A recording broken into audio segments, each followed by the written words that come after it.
जब पलंग पर उठकर बैठो, चाय पियो मत पियो, पानी पियो मत पियो, सुबह उठते से ही बैठते से ही पलंग पर जैसे उठ के बैठो वैसे तुम्हारे मन में एक भाव उत्पन्न कर लो कि मेरा भोलेनाथ मेरे साथ उठ गया है, मेरा भोलेनाथ मेरे साथ आज कदम से कदम मिलाकर चलेगा और आज मेरा भोलेनाथ मेरे साथ रहेगा और आज मुझे अच्छा काम करना है तो अच्छा काम होगा। श्रेष्ठ कर्म अपने आप हो।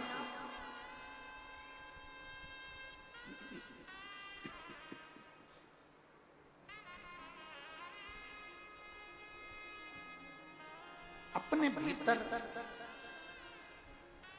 ऐसा भाव उत्पन्न कर लो कि मेरा शंकर मेरे साथ में है, मेरा देवाधिदेव महादेव मेरे साथ में है, मेरा शिव मेरे साथ में है। समय निकल जाएगा ना तब उसको याद कर कर रोना ही रह जाएगा।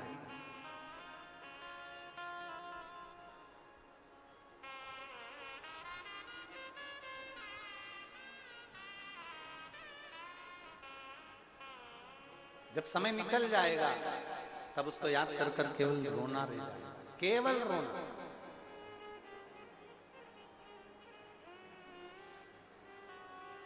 उस समय को पहचानना।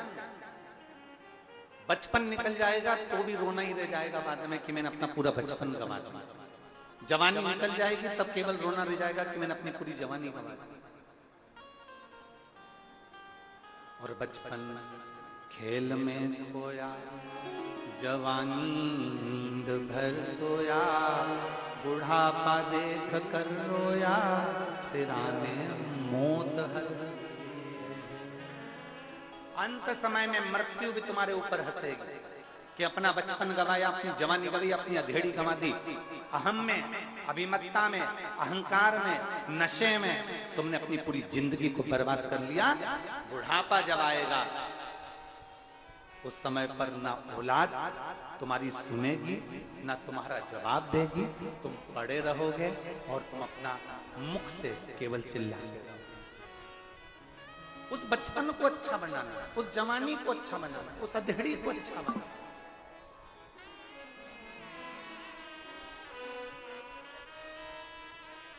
अभी हमने कल कथा में कहा था सबसे पहली रोटी किसकी बनती है? जम जम के बोलो जरा, जम के। गाय की। सबसे पहले गाय के मुंह में जाती है क्या? नहीं जाती, आखिरी में जाती है। 2 बजे, 3 बजे, 4 बजे, 12 बजे, 5 बजे, 6 बजे तब गाय के मुंह में गई। अगर रोटी ताजी थी और गाय को दे देते तो कुछ बिगड़ जाता क्या? रोटी ताजी थी तब नहीं दी, रोटी जब कड़ली हो गई, चींटी पड़ गई, झिंगुर पड़ गया, पानी में गल गई, बेकार हो गई, सब्जी का टुकड़ा रखा रखा उसमें कीड़े पड़ गए, तब जाकर रोटी तुमने गाय को दी। ताजी होती भगवान को दे देते। उसी तरह बचपन हमारा ताजा है, हमें अच्छे कर्म में लगाना चाहिए। जवानी हमारी ताजी है, हमें अच्छे कर्म में लगाना चाहिए। अधेड़ी हमारी ताजी है, हमें अच्छे कर्म में लगाना चाहिए। हमने भगवान को क्या दिया? अपना बुढ़ापा। अब हाथ पैर कांपने लगे, शरीर धूजने लगा, तब अपने बेटों से कहा मुझे कुरुत छोड़िया रे। बेटों ने पूछा कुरुत काहे के लिए जाना है? वहां पर कथा हो रही है शिव पुराण की, सीवर वाला महाराज आया है, मेरे को कथा सुनना है बेटा, मुझे कुरुत छोड़िया। अब आज के बच्चे एक कुत्ते को घुमाना पसंद करते हैं पर बुढ़ा बुढ़ी को घुमाना पसंद नहीं करते। कौन लेकर आएगा तुमको? आज कम से कम इस पूरे प्रांगण में, इस पूरी कथा के मंडप में आप अंदाजा लगाकर बैठिए,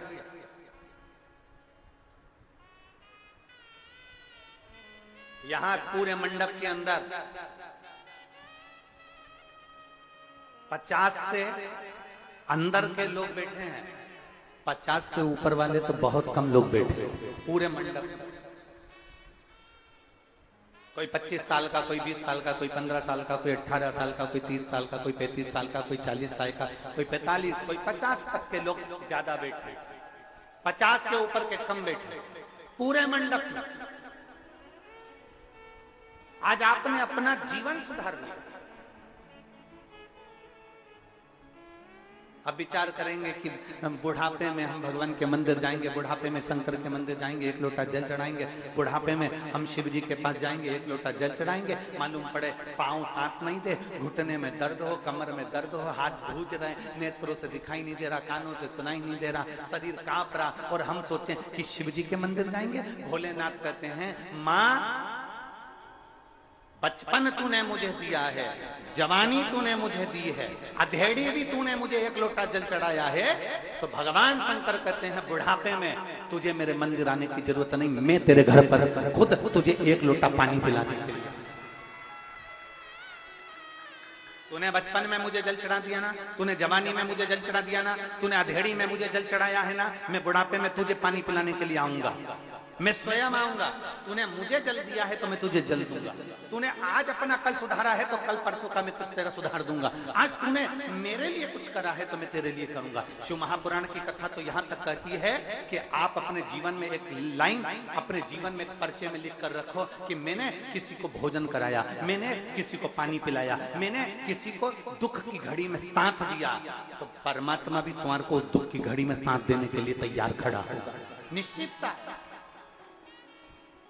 जैसा हम कर्म करेंगे वैसा कर्म हमारे सामने होगा, जैसा हम सोचेंगे वैसा हमारे सम्मुख में होगा, जैसा हम विचार करेंगे वैसा हमारे सामने होगा, जैसी हमारी दृढ़ता होगी वैसा हमारे सम्मुख में पहुंचे।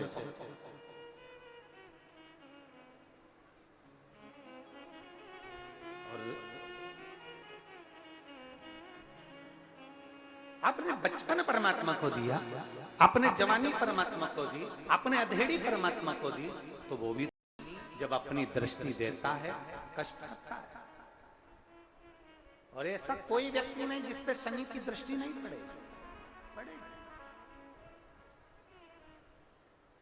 उसका काम है शनि का अपना काम करना, ग्रहों का काम है उनको अपना करना है, वो करेंगे।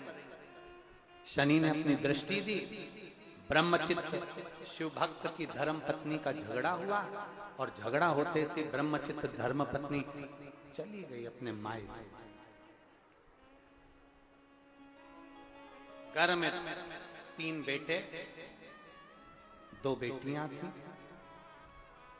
वो भी अपने पिता से झगड़ा कर नाना के घर चली गई।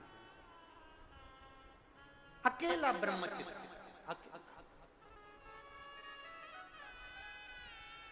और जब पूरा वक्त आता है ना, तुम्हारे सुख के साथी सब होंगे, पर धन के हिस्सेदार होंगे, जमीन के हिस्सेदार होंगे, प्लाट के हिस्सेदार होंगे, पर तुम्हारे पाप का कोई हिस्सेदार नहीं होगा।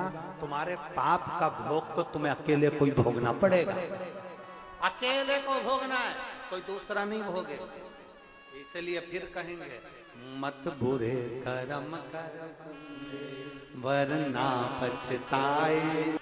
धन के हिस्सेदार होंगे, प्रॉपर्टी के हिस्सेदार होंगे, प्लाट के हिस्सेदार होंगे, तुम्हारी सत्ता के हिस्सेदार होंगे, पर तुम्हारे पाप का कोई हिस्सेदार नहीं होगा।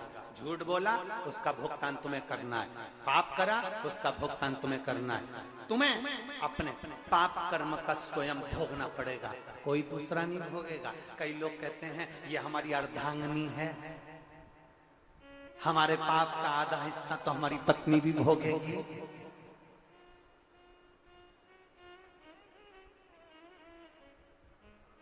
हम आपसे पूछें, खाना खाते हो? अरे बोलो तो जम के खाते हो?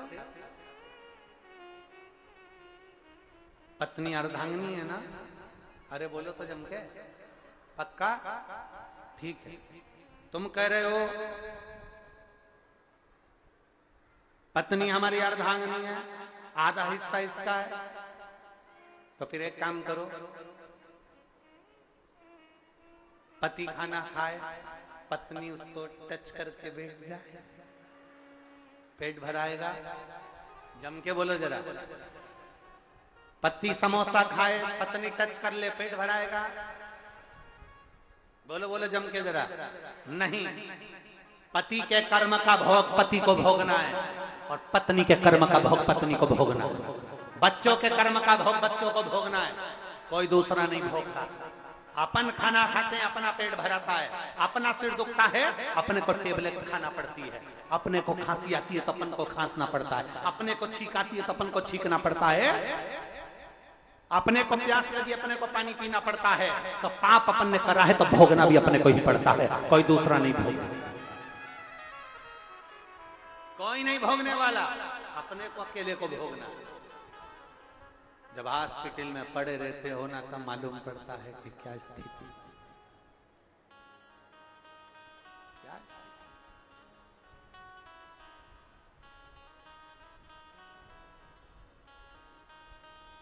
फिर कौन है, फिर वही बात आ गई, अंत समय प्रभु आना पड़ेगा, वचन दिया तो निभाना पड़ेगा, आए ना आए प्रभु कुटुंब कबीरा, अंत समय प्रभु आना पड़ेगा। फिर अंत समय में वो आएगा जिसको तुमने जल चढ़ाया, अंत समय में वो आएगा जिसका तुमने भजन किया, अंत समय में वो आएगा जिसका तुमने गुणगान किया, अंत समय में वो आएगा जिसका तुमने स्मरण किया, अंत समय में वो पहुंचे।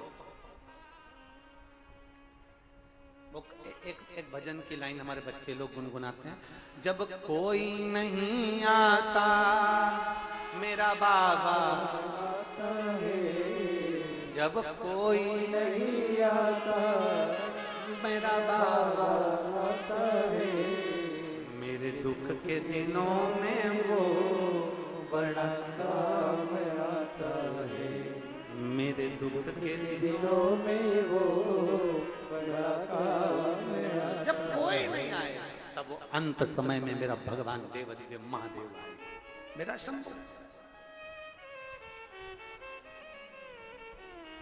मेरा ओघड़दानी, मेरा त्रिकालदर्शी, मेरा कैलाशी, मेरा शिव। एक पत्र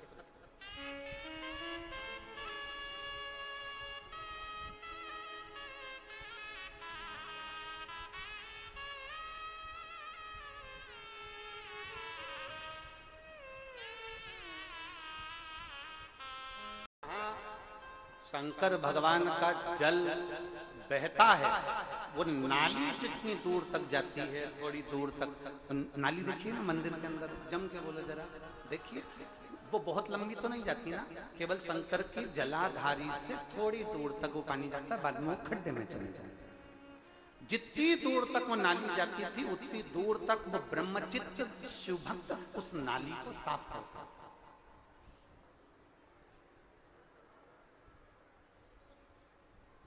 दो स्थान शंकर के मंदिर के, दो स्थान, अगर बहुत रोग में ग्रसित हो ना, बहुत रोगीले हो गए ना, बहुत कोई बीमारी ज्यादा हो गई ना, दो स्थान शंकर के मंदिर के बना लो, दो स्थान जिसको हमको साफ करना है, दो स्थान, और वहां चंदन की एक बिंदी रखकर आना, दो स्थान बना लेना।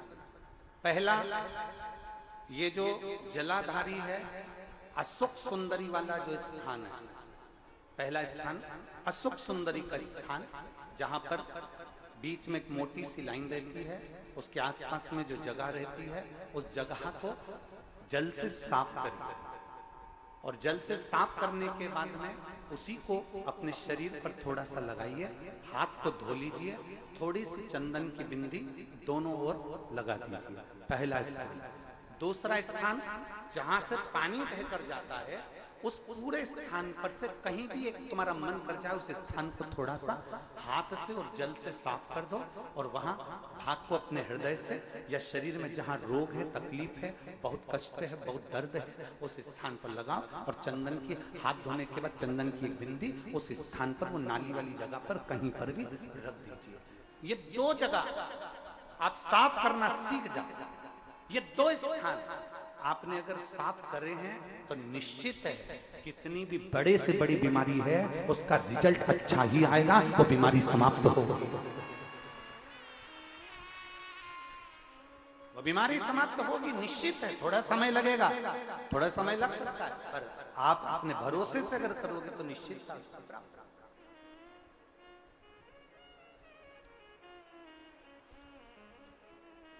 ब्रह्मचित्त नामक का एक शिव भक्त शंकर जी की जो जलाधारी थी, उस जलाधारी के सामने जो बुआरी नाली थी उसको स्पर्श कर उसको धो रहा। प्रतिदिन उसका नियम ही है, रोज प्रतिदिन समय बदला, कालचक्र बदला, शनि ने अपनी कुदृष्टि उस ब्रह्मचित्त पर दे दी। शनि महाराज ने अपनी दृष्टि दी और ब्रह्मचित्त शिव भक्त पर दृष्टि आई। कल एक पत्र था, एक माता जी ने, उस पत्र को ढूंढेंगे तो समय लगेगा, एक माता जी ने उस पत्र में लिखा कि गुरुजी, जो भगवान का भजन करता है, जो भक्ति करता है, जो आराधना करता है, दुख उसी पर ज्यादा क्यों आता है? कल 2 पेज का पत्र था, हम उसको पढ़ते परंतु समय नहीं मिल पाया। सबसे ज्यादा दुख जो भगवान की भक्ति कर रहा है, जो भगवान का भजन कर रहा है, जो भगवान का स्मरण कर रहा है, उसी को तकलीफ क्यों आती है? शिव महापुराण की कथा कहती है, सोने में खार होता है, उस सोने को जलाया जाता है, तपाया जाता है, कूटा जाता है, खूब जलाते, खूब कूटते, खूब तपाते, और जब आखिरी में तप जाता है, कुट जाता है और उसका खार समाप्त हो जाता है तो वो निखर जाता है। उसी तरह मनुष्य जब भगवान का होने चालू होता है तो भगवान उसको तपाता है, इतना तपाता है, इतना तपाता है कि उसको तपाते तपाते फिर उसको अपना बना लेता है। और जब एक बार वो शंकर का हो गया तो फिर वो भटकता नहीं, शिव का ही रहता है, फिर वो भटकेगा नहीं, फिर वो शंकर का शंकर।